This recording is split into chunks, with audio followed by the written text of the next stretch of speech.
Hi friends, welcome to Nellai Food Court. இன்னைக்கு நம்ம சேனல்ல டேஸ்டியான ட்ரை ஃப்ரூட் கேக் ரெசிபி தான் பார்க்க போறோம். இப்போ நம்ம ரெசிபியை பார்ப்போம். முதல்ல ட்ரை இன்கிரீடியன்ட்ஸ் எல்லாம் சேர்த்து ஒண்ணா கலந்து வச்சுக்குவோம். நான் இன்னைக்கு 1.5 கப் அதாவது 150 கிராம் மைதா மாவு எடுத்திருக்கேன். இதில் 1.5 டீஸ்பூன் அளவு பேக்கிங் பவுடர் ஆட் பண்ணிக்கோங்க. பேக்கிங் பவுடர் சேர்த்து கலந்து விட்டதுக்கப்புறமா இப்போ 1/4 டீஸ்பூன் அளவு உப்பு சேர்த்துக்குவோம். இன்க்ரீடியன்ட்ஸ் எல்லாம் ஒன்றா கலந்ததுக்கப்புறமா மாற்றி வச்சுக்குவோம். இப்போ 1/2 கப் அளவு பட்ரு இல்லை ஆயில் எடுத்துக்கோங்க. பட்ரு யூஸ் பண்ணுறதா இருந்தால் ரூம் டெம்பரேச்சரில் உள்ள பட்ரு யூஸ் பண்ணுங்கள். 1.5 கப் மாவுக்கு 1 கப் அதாவது 100 கிராம் அளவு சுகரை ஆட் பண்ணுவோம். இந்த சுகரை அப்படியே டைரெக்டாக சேர்க்காம மிக்சியில் போட்டு நல்லா ஃபைன் பவுடர் பண்ணிட்டதுக்கப்புறமா கொஞ்சம் கொஞ்சமாக சேர்த்து கலந்து விட்டுக்குவோம். இப்போ இது நல்லா கலந்து விட்டாச்சு. இப்போ நம்ம இதில் 2 முட்டை சேர்க்குறோம். 150 கிராம் மாவுக்கு 2 முட்டை ஆட் பண்ணுறோம். நம்ம கேக்கு யூஸ் பண்ணுற எல்லா பொருளுமே ஃப்ரிட்ஜில் இருந்து எடுத்து டைரெக்டாக ஆட் பண்ணக்கூடாது. அட்லீஸ்ட் ஒரு 1 ஹவர் முன்னாடியாவது ஃப்ரிட்ஜில் இருந்து எடுத்து வெளியே வச்சுருக்கணும். இப்போ நம்ம ஒரு முட்டையை சேர்த்தாச்சு. இந்த ஒரு முட்டையோட இந்த சர்க்கரையும் பட்டரையெல்லாம் சேர்ந்து நல்லா கலந்து விட்டுக்குவோம். இப்போ இது நல்லா கலந்து விட்டதுக்கப்புறமா 2வது முட்டையும் சேர்த்துக்குவோம். 2வது முட்டையும் சேர்த்து நல்லா மிக்ஸ் பண்ணி எடுப்போம். கேக்கில் நம்ம அந்த மிக்சிங்கை பொறுத்து தான் கேக்கு அந்தளவுக்கு பர்ஃபெக்டாக வரும். அதனால் நல்லா மிக்ஸ் பண்ணி எடுத்துக்கோங்க. கேக்கு செய்யும்போது எப்போவும் மாவை சலிச்சே யூஸ் பண்ணுங்கள்.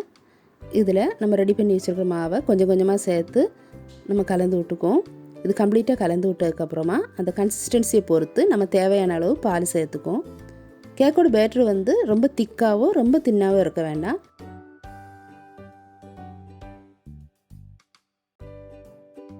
அதுக்கு தேவையான அளவு பால் மட்டும் சேர்த்துக்கோங்க. நான் கிட்டத்தட்ட 40 ml பால் சேர்த்துருக்கேன்.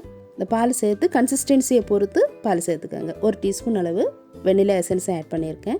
ஒரு 10 பாதாம் பருப்பை சின்ன சின்னதாக ஸ்லைஸ் பண்ணி ஆட் பண்ணியிருக்கேன். அது கூடவே 2 டீஸ்பூன் அளவு கிஸ்மஸ் பழத்தையும் ஆட் பண்ணியிருக்கேன். 2 டீஸ்பூன் அளவு ஃப்ரூட்டியும் சேர்க்குறேன். நான் இந்த ட்ரை ஃப்ரூட்ஸ் எல்லாம் யூஸ் பண்ணியிருக்கேன். உங்களுக்கு என்ன விருப்பமான ட்ரை ஃப்ரூட்ஸ் இருக்கோ அதை ஆட் பண்ணிக்கோங்க. இது கூடவே ஒரு 4 பேரிச்சம்பழத்தை சின்ன சின்னதாக ஸ்லைஸ் பண்ணி ஆட் பண்ணியிருக்கேன். நம்ம இந்த ட்ரை ஃப்ரூட்ஸ் எல்லாம் சேர்க்கும்போது கேக் பேட்டர் திரும்ப திக்காகும். ஏன்னா ட்ரை ஃப்ரூட்ஸ் அதில் இருக்கிற வாட்டரை அப்சர்வ் பண்ணிடும். அதனால் அந்த கன்சிஸ்டன்சி சரியாக வர்றதுக்கு தேவையான அளவு பாலை திரும்ப சேர்த்துக்கோங்க. இந்த ட்ரை ஃப்ரூட்ஸை ஒரு 10 நிமிஷம் அளவு ஊற வச்சு சேர்த்திங்கன்னா அது இந்த அளவுக்கு திக்காகாது. இப்போ தேவையான அளவு பால் சேர்த்தாச்சு. கன்சிஸ்டன்சி கரெக்டாக இருக்குது. இப்போ நம்ம பேக் பண்ணி எடுத்துக்கலாம். ஏதாவது ஒரு அடிக்கணமான பாத்திரம் எடுத்துகிட்டு அதில் ஒரு லேயர் உப்பு போட்டு ஒரு ஸ்டாண்டு வச்சதுக்கப்புறமா 15 மினிட் மீடியம் ஃப்ளேமில் ப்ரீஹீட் பண்ணிக்கோங்க. ஓவன் யூஸ் பண்ணுறதா இருந்தால் 160 டிகிரி செல்சியஸில் 15 மினிட் ப்ரீஹீட் பண்ணிக்கோங்க. பட்டர் அல்லது ஆயில் ப்ரஷ் பண்ண ஒரு பேன் எடுத்துக்கோங்க. இதில் நம்ம கேக் பேட்டரை நிரப்பிக்குவோம். கேக் பேட்டர் நிரப்பும்போது பேனோட 3/4 அளவு மேக்ஸிமம் நிரப்புங்க. அதுக்கு மேலே நிரப்ப வேண்டாம். கேக் பேட்டரை நிரப்பியாச்சு. இப்போ நம்ம அதை பேக் பண்ணி எடுத்துக்கலாம். மீடியம் ஃப்ளேமில் ஒரு 30 to 35 மினிட் பேக் பண்ணி எடுத்துக்கோங்க. ஆனால் ஒரு 25 மினிட்க்கு மேலே இருந்தே செக் பண்ணிக்கோங்க. ஓவனில் 160 டிகிரி செல்சியஸில் 30 மினிட் பேக் பண்ணி எடுத்துக்கோங்க. இப்போது நம்மளோட டேஸ்டியான ட்ரை ஃப்ரூட் கேக் ரெடி ஆயிடுச்சு. இது எப்படி வந்துருச்சுன்னு பார்ப்போம். கேக்கு நல்லா சூப்பராக வந்திருக்கு. இப்போ நம்ம இதை பீஸ் போட்டு எடுத்துக்கலாம். இந்த ரெசிபியை கண்டிப்பாக உங்கள் வீட்டில் ட்ரை பண்ணி பாருங்கள்.